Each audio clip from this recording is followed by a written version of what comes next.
Welcome to my YouTube channel world literature. आज जो topic discuss करने वाले हैं वो है Lycidas poem by John Milton. John Milton की ये पोएम है जिसको आज हम डिस्कस करने वाले हैं। तो अपना लेक्चर जो है वो स्टार्ट करते हैं। बहुत ही इंटरेस्टिंग पोएम है, कुछ न्यू चीज़ें जो है वो हम इसमें लर्न करने वाले हैं। तो अपने फर्स्ट ऑफ ऑल अपने राइटर को डिस्कस करते हैं, देन हम पोएम का इंट्रोडक्शन देखेंगे, इसके टाइटल के मीनिंग को देखेंगे और इसकी समरी को हम डिस्कस करेंगे। जॉन मिल्टन की बर्थ हुई थी 9 दिसंबर 1608 में एंड उनकी डेथ हुई थी 8 नवंबर 1674 में। इंग्लिश पोएट थे, पॉलमसिस्ट थे एंड सिविल सर्वेंट भी ये थे। फर्दर इंट्रोडक्शन डिस्कस करते हैं। लाइसिडस ये जो पोएम है इसको 1637 में जॉन मिल्टन ने लिखा था एंड इसको एज अ पेस्टरल एलिजी के तौर पर लिखा गया था। अब ये पेस्टरल एलिजी क्या होता है? ऐसी एलिजी जिसके अंदर जो लैंडस्केप है या फिर जो सेटिंग है वो कंट्री साइड की दिखाई जाए या फिर idealised form of country side दिखाई जाए, जिसमें अर्बन एरिया दिखाया जाए और शेफर्ड्स की लाइफ दिखाए लेकिन बहुत आइडलाइज्ड फॉर्म में हो, जिसमें नेचर हो, ब्यूटी हो, जिसमें नेचुरल साउंड्स हों, रिवर्स हों, इस तरह की चीज़ें हों, उसको जो है वो पेस्टरल एलिजी कहा जाता है, जिसमें जो है ना वो लेमेंट किया जाता है बट नेचर को यूज़ करके। तो ये 1638 में फर्स्ट टाइम जो है वो अपीयर हुई थी पोएम। ये जो पोएम है जॉन मिल्टन ने एडवर्ड किंग को डेडिकेट की है। एडवर्ड किंग कौन थे? एडवर्ड किंग कैम्ब्रिज में जॉन मिल्टन के फ्रेंड थे। उनकी डेथ पे जो है वो जॉन मिल्टन ने ये एलिजी लिखी थी। अब एडवर्ड किंग की डेथ कैसे हुई थी? एडवर्ड किंग की जो डेथ है वो अगस्त 1637 में हुई थी। आयरिश सी में इनकी जो शिप थी वो डूब गई थी और उसके डूबने की वजह से इनकी भी जो है वो डेथ हो गई थी। ये जो पोएम है इसकी 193 लाइंस हैं और ये इरेगुलरली राइम्ड पोएम है। इसको दोबारा से रिपब्लिश जो है वो जॉन मिल्टन ने करवाया था 1645 में। ये पोएम चाहे जो है वो एडवर्ड किंग को डेडिकेट की गई है लेकिन इसका जो टाइटल है वो एडवर्ड किंग के नेम से थोड़ा सा डिफरेंट है। इस पोएम को टाइटल दिया जाता है लाइसिडस का। लाइसिडस का एक्चुअली में मीनिंग क्या होता है हम उसको डिस्कस करते हैं।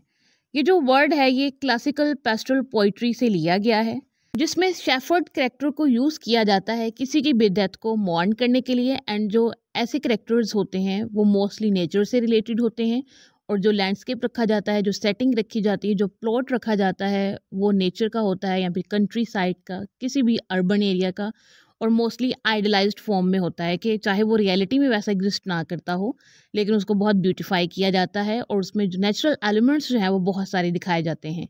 एंड ये एक ट्रेडिशन है पेस्टरल एलिजीज की जिसमें जो है वो कंट्री साइड जो है वो दिखाया जाता है। इस पोएम की जो सेटिंग है और जो इमेजरी है वो कुछ ना कुछ जो है वो सिम्बोलाइज करते हैं। जैसे कि इसकी सेटिंग कंट्री साइड रखी गई है एंड जो इमेजरी इसमें यूज़ की गई है वो शेफर्ड की है। तो ये हमें क्या सिम्बोलाइज करेंगे? लॉस ऑफ इनोसेंस और beauty in the face of death. अभी जो लिसनर्स है, ये जो करेक्टर दिया गया है इस पोएम को, ये कोई रियल पर्सन नहीं है बल्कि ये एक लिटरेरी डिवाइस है ग्रीफ को एक्सप्रेस करने के लिए, जो कि हम पेस्टरल फ्रेमवर्क में यूज़ कर रहे हैं। क्योंकि शेफर्ड्स की लाइफ थोड़ी हार्ड भी होती है, उनमें डिफ़िकल्टीज़ भी होती हैं, वो प्रॉब्लम्स भी फेस करते हैं और वो नेचर से बड़े रिलेटेड होते हैं और क्लोज होते हैं। तो इस वजह से यहाँ पर शेफर्ड को यूज़ किया गया है ग्रीफ को रिप्रेजेंट करने के लिए, ग्रीफ को एक्सप्रेस करने के लिए। पोएम की समरी को स्टार्ट करते हैं क्योंकि ये जो पोएम है वो काफ़ी लेंथी है, 200 लाइंस हैं और 200 लाइंस को एक लेक्चर में कवर करना थोड़ा डिफ़िकल्ट है। तो हम इसकी समरी को देखते हैं ताकि हम इसका एक ओवरव्यू ले लें कि एक्चुअली में राइटर ने इसमें क्या डिस्कस किया है, नरेटर अपनी क्या फीलिंग एक्सप्रेस करते हैं इस पोएम में।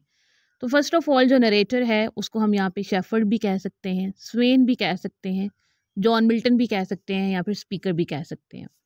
तो वो सबसे पहले एक ट्रेडिशनल उन्हें वे यूज़ किया है जिसमें वो पेस्टरल एलिजी को लिखते हैं और वो बताते हैं सबसे पहले कि मैं जो है ना वो डिफरेंट ट्रीज़ के जो लीव्स हैं उनको इकट्ठा करता हूँ, डिफरेंट फ्लावर्स को इकट्ठा करता हूँ, मैं लॉरल्स को, मिर्टल्स को, आइवी को, इन सब चीज़ों को जो है ना वो तोड़ता हूँ और इकट्ठा करता हूँ। अब इन सब चीज़ों को मैं इकट्ठा क्यों कर रहा हूँ, जमा क्यों कर रहा हूँ? इसलिए कि मैं मौन कर सकूँ। मौन किसको करना है? लेसिडिस की डेथ को, अपने फ्रेंड की डेथ को, जो कि फेलो पोइट थे एंड सिंगर भी थे। अब उनकी डेथ हो चुकी है, उनकी डेथ हुई है तो मैंने जो है ना इन फ्लावर्स को तोड़ना शुरू कर दिया है जो कि अभी बिल्कुल राइप नहीं हुए हैं, पके नहीं हैं या फिर अभी उनका सीज़न नहीं आया है, अभी उनका वेदर नहीं आया है। लेकिन मैंने उससे पहले ही ना इन फ्लावर्स को तोड़ लिया है, इन लीव्स को तोड़ लिया है और वो मैंने इसीलिए तोड़ा है जैसे कि मेरे फ्रेंड, मेरे फेलो पोइट और सिंगर की जो है वो उसकी एज से पहले ही डेथ हो गई है। वो यंग एज में ही इस वर्ल्ड से चला गया है। इसी तरह से मैंने नेचर को भी जो है ना वो उसके टाइम से पहले ही तोड़ लिया।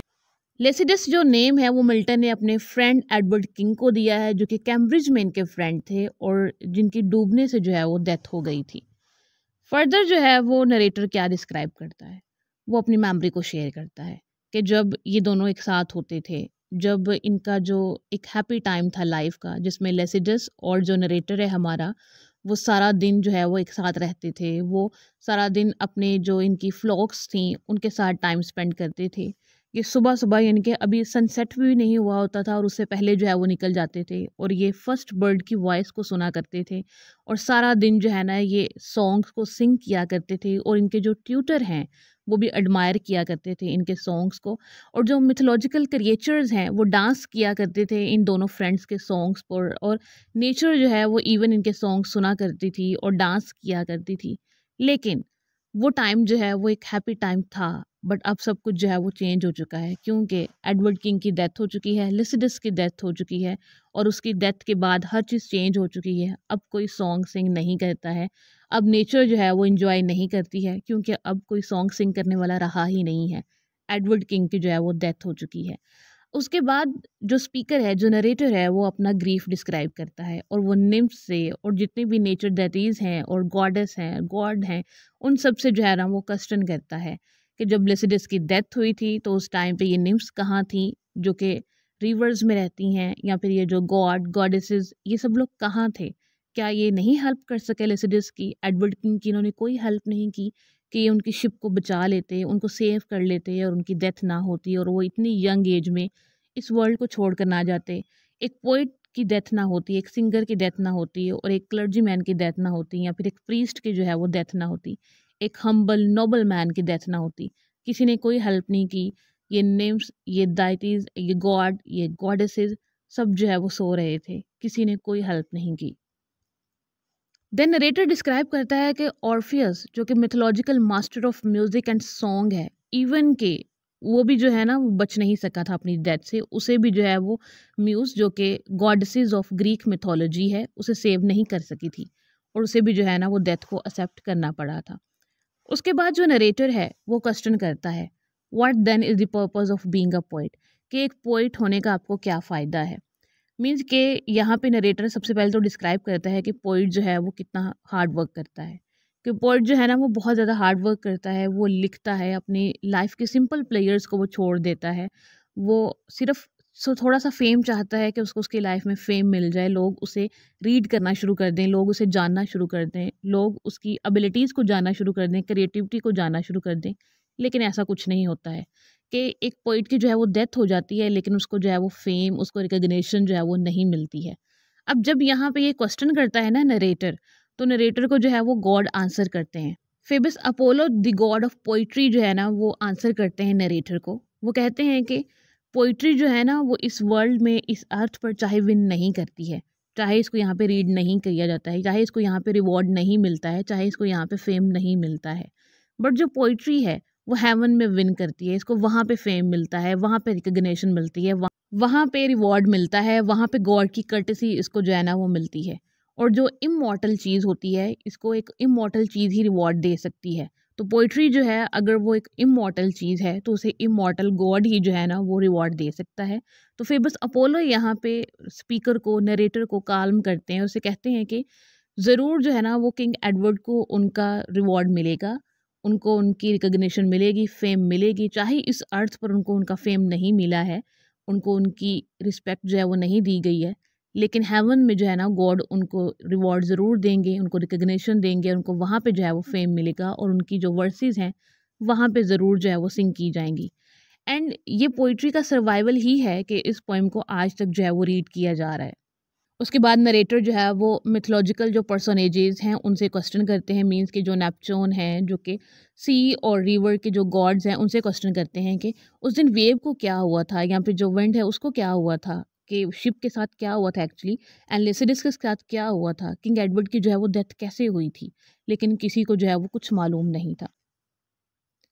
देन निफ पेनोप जो है वो नरेटर को आंसर करती हैं कि लेसिडस की जो शिप है वो इक्लिप्स के टाइम पे बनाई गई थी और वो जो शिप है वो इल फेटेड थी। इसी वजह से जो है ना वो शिप डूब गई, क्योंकि जिस दिन लेसिडस की डेथ हुई थी उस टाइम कोई स्टॉर्म नहीं था, विंड भी जो है वो बिल्कुल अपने स्मूथ वे में चल रही थी, हर चीज़ बड़ी स्मूथ जा रही थी, हर चीज़ जो है वो प्रॉपर वे में जो है ना वो चल रही थी। लेकिन लेसिडस की जो शिप है उसी में कोई फॉल्ट था जिसकी वजह से उनकी जो है वो डेथ हुई थी। देन जो लास्ट फिगर आते हैं इस पोएम में वो एस टी पीटर हैं। एस टी पीटर जो है वो फाउंडर भी हैं and first Bishop of Christian church भी हैं, जिनके पास हेवन और हेल की कीज़ हैं। वो आते हैं और लेसिडस की डेथ पे जो है वो रिग्रेट करते हैं। वो कहते हैं कि लेसिडस के बदले जो है ना वो करप्टेड लोगों की जो है वो डेथ होनी चाहिए, जो कि चर्च को जो है वो करप्ट कर रहे हैं, जो कि करप्ट स्पिरिचुअल शेफर्ड्स हैं, इनकी डेथ होना ज़्यादा बेटर था, ना कि लेसिडस की जो है वो डेथ हुई है। देन नरेटर फ्लावर्स को, जितने भी ट्रीज़ हैं उन सबको कहते हैं कि ये जो डेड मैन है इसकी जो ग्रेव है इसको जो है ना वो फ्लावर से सजाओ, इसको अडोन करो, इसको डेकोरेट करो, क्योंकि अब ये जो है ना वो रोने का टाइम नहीं है, ये ग्रीफ का टाइम नहीं है, क्योंकि लेसिडस जो है वो डेड नहीं है, ये क्रिस्ट की पावर से हेवन में है और वह हेवन में जो है ना उसको एक गॉड का लव मिल रहा है और वहाँ पर जो है ना वो सेंट सोल के तौर पर जो है ना रह रहे हैं। इसलिए ग्रीफ करने की कोई ज़रूरत नहीं है, मॉर्न करने की कोई भी ज़रूरत नहीं है। देन पोइम की लास्ट लाइंस में एक और स्पीकर जो है वो मेन स्पीकर की लाइंस पे कमेंट करता है कि स्पीकर ने जो है वो पूरा दिन जो है वो एक एलिजी को लिखा है, मॉर्न किया है, लेकिन अब जैसे नेक्स्ट डे स्टार्ट हो चुका है तो जो स्पीकर है वो रेडी है न्यू एक्सपीरियंसेस के लिए, न्यू इवेंट्स के लिए, न्यू नेचर को देखने के लिए, और उसे जो है ना वो पेशेंस आ चुका है अपने फ्रेंड की डेथ पर, और अपने वो फ्रेंड की डेथ को जो है वो समझ चुका है कि किसी का कोई फॉल्ट नहीं है। डेथ एक मिस्ट्री है और जब वो मिस्ट्री आती है तो उसको आपको एक्सेप्ट करना ही पड़ता है।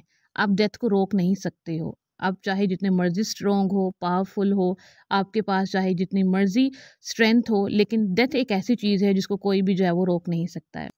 एंड यहाँ पे ये जो पोएम है वो एंड हो जाती है। इस पोएम में जो मेजर थीम डिस्कस किया गया है वो डेथ है। सेकंड थीम है करप्शन ऑफ चर्च, है कि 17th सेंचुरी में चर्च में जो है वो किस टाइप की जो है वो करप्शन हो रही थी, कोई स्पिरिचुअलिटी नहीं रही थी, एंड इवन के जो प्रीस्ट थे वो भी करप्टेड हो चुके थे।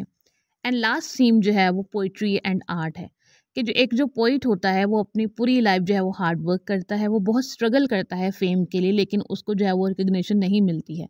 लेकिन जो प्योर आर्ट होता है, जो पावरफुल आर्ट होता है वो हमेशा रहता है और उसको हमेशा जो है ना वो प्रेज किया जाता है। सो अगर किसी पोइट की पोइट्री को इस वर्ल्ड में, इस अर्थ पर एप्रिसिएशन नहीं मिलती है तो गॉड उसको जो है वो हेवन में ज़रूर अप्रिशिएट करते हैं।